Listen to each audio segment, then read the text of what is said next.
So this is Ben and Cassie. Ben is the offside pony here, and Cassie's on the inside, obviously, on the near side. So the ladies own these for a good long while, you know, certainly Cassie anyway. I don't know exactly, and I don't know exactly, I've never looked in their mouths. I could tell you if I'd have looked in their mouths how old they are. But she wants to drive them as a pair. So obviously that's what we've done first, is to get them to work together as a pair. So I mean, they've been doing it a little while now. I don't know how many times they've been out, but they're coming together nice as a pair. So what do I mean by that? Well, if you consider that this one's ox are lower than that one, so it's shorter in the leg.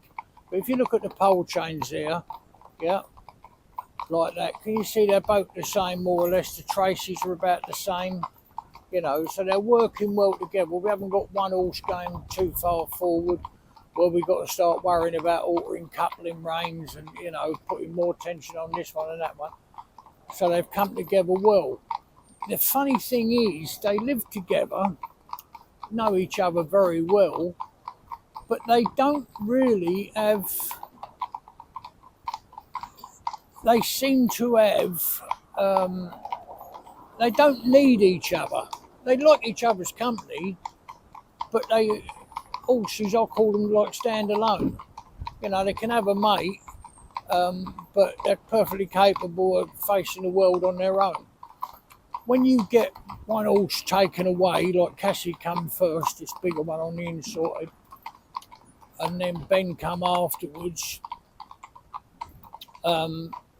you can get this, what's it, you know, like they're clingy. They go, oh, there's my mate, thank God he's come, you know, everything's all right now, and that sort of attitude. Whereas these are a bit like independent, you know, quite nice that is. And then to get them together, to come together and work together, is a little bit harder, but when they do it, you see, like now, you couldn't ask for better. I'll drop these reins, that's a pair of horses going up the road on their own, working together, right? I mean, obviously I've got to steer them a bit, but other than that, they're pulling equal amount of, you know, of this load together. And that was more or less, second or third time out, they started to, right, okay, this is what he wants us to do this together, and they sort of picked up on it really well.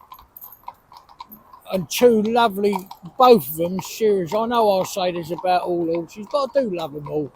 You know, you know, they're great, you know, horses. But these two, they're just so, both of them, kind. And I don't think that's necessarily because this young lady owns them, or only because you can get, you know, someone else just as nice. Come up, my darling. Come up now. Come up, baby girl. Come up. Come on, girl. Come up. Come up. Come up, babe. Come up. What? Ah, that's it. So what I'm doing now, Cassie's all right. She's done this before. She's all right with it, but he hasn't. Well, you see there, look. So he can't make out where these lorries are going. They're disappearing. But he's standing his ground. But more importantly, this is the very first time he's done this. Look at his back leg. You see it's at rest. He's sitting up on his toe. Well, no horse in the world is going to run, jump or do anything unless he's got 4 feet flat on the ground. I mean, obviously if there was an explosion or something like that, it would go. But he's basically standing there with his leg at rest, yeah? So he's saying, oh my God, what's this? But it's not making him move. He's not wanting to move away. So you've got to make your, you know, his sunny experience now that says, do we take this any further right now, or is this enough for today? But you see this, his ears pricked forward, he's looking, he's interested. Right, now watch this lorry coming now. We had a little gap, no lorries. Now we got one coming. If I can get his attention on it. Hey, there, look. You see, he didn't hardly move that time. So that says to me we can bring them round a little bit more. Come on, mate. Come on. Get up. Good girl. That's lovely. So now he's got a clearer view. Can you see? I've brought her head back a bit. I want to get him to come up a bit. That's it. That's lovely there. That's it. So her head's round there. He's got a good clear view of everything coming. See this lorry coming now, look, with a flapping top. Can you see it? A lot of horses, when we're up here, be frightened by that because they've accepted it's made this way. That's the structure of it. I can handle that. I'm happy with that. And then when something comes along with a flappy top like that one as well, funny enough. But the other ones, it rolls back to keep the rubbish on top of the yodder or whatever it's carrying, stop it falling off or dust or whatever like that. So I'm real happy with that. I don't want to push this anymore now, today. Also, if I had Cloud here now, and had Cloud on the inside, I'd just tell him to go up and he'd come right over, right? But even Cassie's not quite sure of this yet. She's all right. She's not frightened at all, you know. But it makes a lot of noise up here. It's a hell of a drop down there. And it takes a lot of courage for a horse to do this. You know, their own confidence. And this is one of the ways we build their confidence. If they'll stand there on a slack rein, can you see what I mean? So there's a slack rein. So we've got a van coming up here on the road. We've got this lot underneath, flying underneath them, right?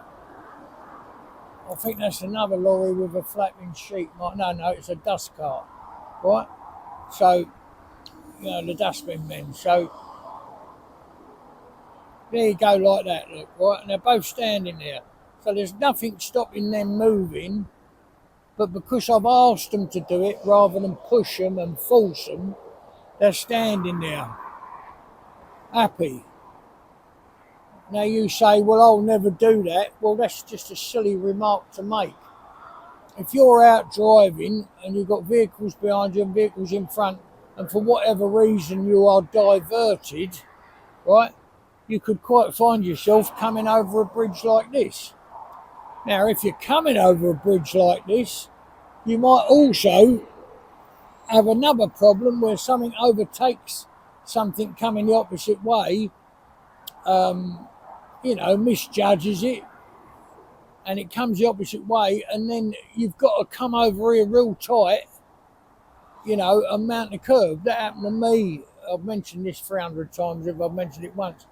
But it was on a road just like this, and a bend up the front there that you can see. A lorry was coming round, just like this dust cart, no different. And a motor car overtook it. So that was beautiful.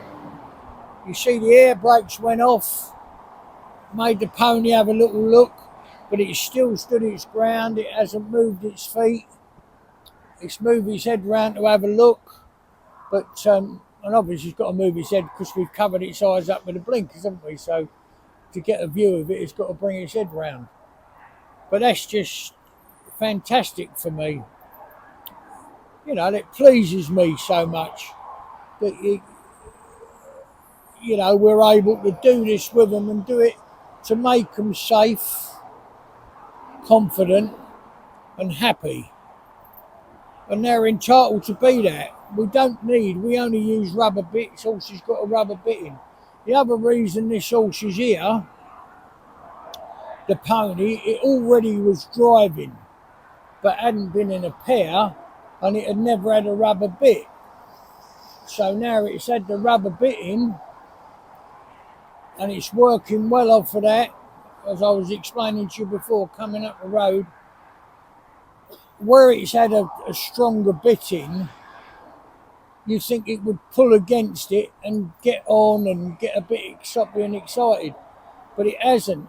I suppose my hands have a lot to do with it, without being big-headed. I've been doing it a long time, but it's just getting that feeling right, so you get the best out of your horses without all the. I don't smack them. I don't have any whips. We have a bumping stick, so we have a lunge whip. We cut the thong off entirely, and we put a soft sponge ball on the top, same as you have for children to play in. A big sort of playpen full of soft sponge balls. That's what we use, and we tape them on. So it's just when you touch them, with it is all they need is a touch. They can't see anything because they can't see back for the blinkers. So anything that touches them, if you say to me, well, would they feel it? Well, they shake a bloody fly off them, don't they? A fly lands on them, they shake it off. So obviously they can feel it. So you just touch them with that. You don't need to hit them with a whip or flick them or all this constant knocking them as they're going up the road. Also, the other thing I'll do now is I'm not talking to these horses all the time.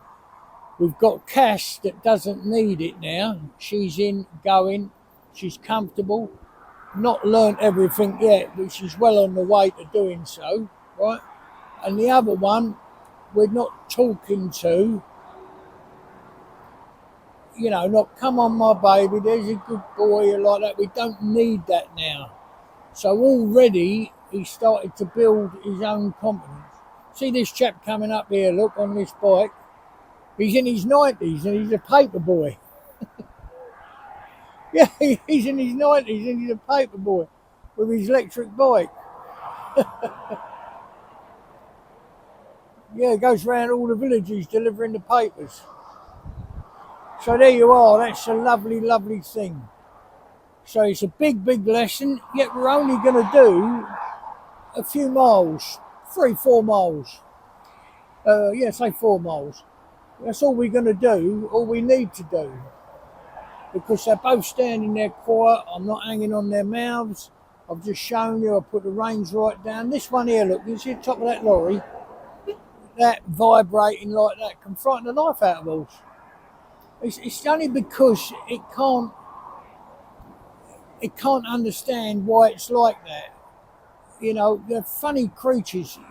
Like if you've got an old lump of rag laying in the road and the horse comes up there, they're, what's that? Oh my God. We already know it's a lump of rag or someone's dropped their coat or it's a plastic bag or whatever it might be. But they'll look at it and they'll snort and blow sometimes, step back, step round it.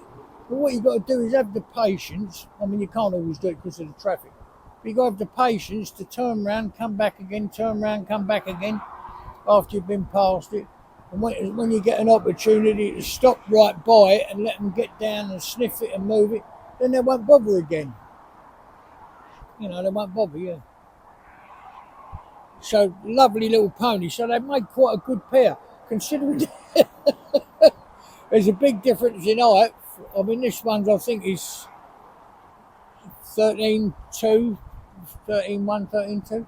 And the other one's 15 hands is all that was. But she's going to drive them as a pair. And what we will do, if we get time, we'll put a tandem in. We'll put the pony out the front and have a tandem.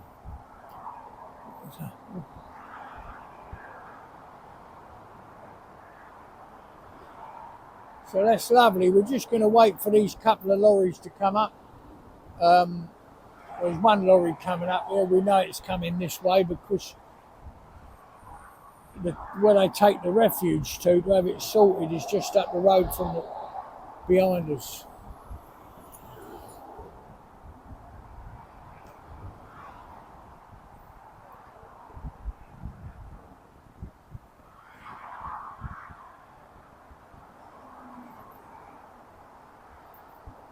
So that's lovely.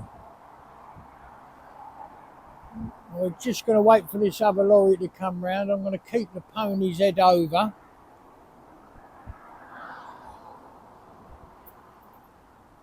We'll keep old Ben's head over there. Look, you see, looking that way. Motor car just come past there, nothing. Yeah, no reaction to it at all. I want to keep his head just turned there, not hold him too tight or anything like that.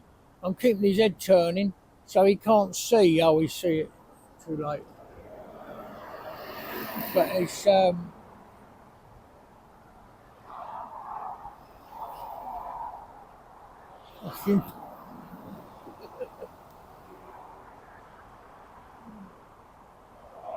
there we go. That's lovely. Come back, my darlings. Come back, my babies. Come on, come back. Come back. Come back, babies. Now come round. Come round. Come round.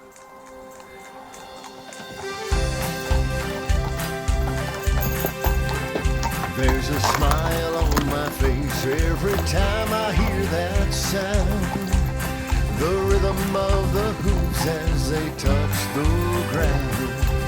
And there's no better place I'd rather be than with my safe, confident horse. And there's no better place I'd rather be than with my safe, confident